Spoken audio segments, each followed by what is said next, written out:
الصلاۃ والسلام علیکہ یا حبیب اللہ۔ جمالیہ تجوید القرآن میں سبق نمبر 3 کے ساتھ حاضر ہوں۔ حروف لثویہ کا بیان۔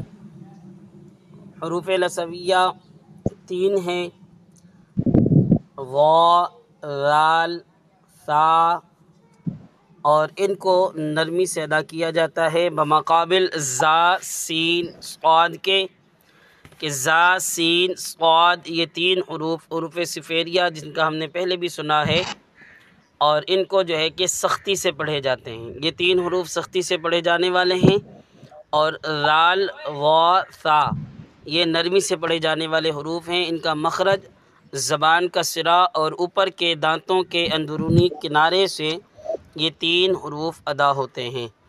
اسی طرح ان کو جو ہے کہ ہم بہت زیادہ جو ہے کہ نرمی کے ساتھ پڑھیں۔ اگر ہم سختی سے پڑھیں گے تو یہ حروف کی ادائیگی صحیح طرح سے نہیں ہوگی۔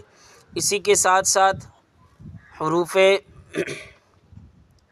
لہویہ قاف اور کاف، یہ 2 حروف ایسے ہیں جس میں سے ایک پر پڑھا جاتا ہے اور دوسرا رف باریک پڑھا جاتا ہے۔ قاف 2 نقطوں والا جو ہوتا ہے، اس کا مخرج کیا ہے؟ اس کا مخرج زبان کی جڑ اور تالو کے نرم حصے سے قاف ادا ہوتا ہے، اور کاف زبان کی جڑ اور تالو کے سخت حصے سے ادا ہوتا ہے۔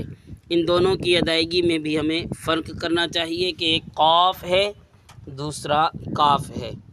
سبق: لام، جیم، عین، جیم،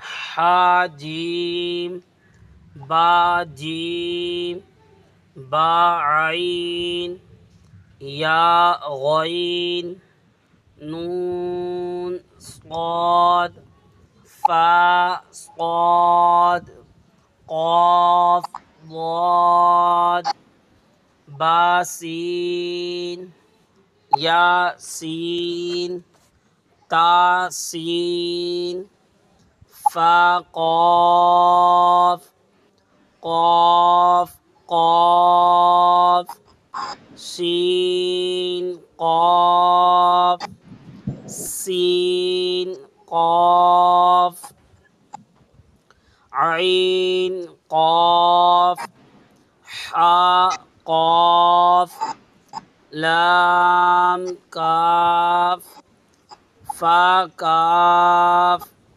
قاف، کاف، کاف، واو، ہا، واو، میم، واو۔ ابھی اس میں ہم دیکھیں ذرا، صاد، قاف، کاف، ہا، عین، سین، حا، غین، اس طرح کی یہ تمام حروف ہم نے ان کا مخرج دوبارہ سے پڑھ لیا ہے۔ تو انشاءاللہ العزیز میں امید کرتا ہوں کہ آپ تمام جتنے بھی سبق سنانے والے گروپ ممبران ہیں تو اس پر جو ہے کہ بہت زیادہ فوکس کریں۔ یہ وہ حروف ہیں جن کا مخرج بھی ہمیں پتہ ہے، اور اس کے علاوہ بھی حروف ہیں جن کا مخرج ہمیں پتہ ہے، لیکن آج کے سبق میں جتنے حروف کم از کم ہم نے جن کا مخرج پڑھ لیا ہے تو ان کی ادائیگی ہم صحیح طرح سے کرنے کی کوشش کریں۔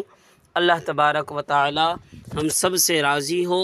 اور اسی کے ساتھ ساتھ اگر کوئی شخص نماز کا سبق سنانا چاہتے ہیں تو وہ بھی جو ہے کہ آپ سنا سکتے ہیں۔ نماز کا جو پرانا سبق ہے وہ بھی سنا سکتے ہیں، لیکن جو ہے کہ یہ تجوید کا جو سبق ہے اس کی بھی تیاری اچھی طرح سے کریں۔ اللہ تبارک و تعالی عمل کی توفیق نصیب فرمائے۔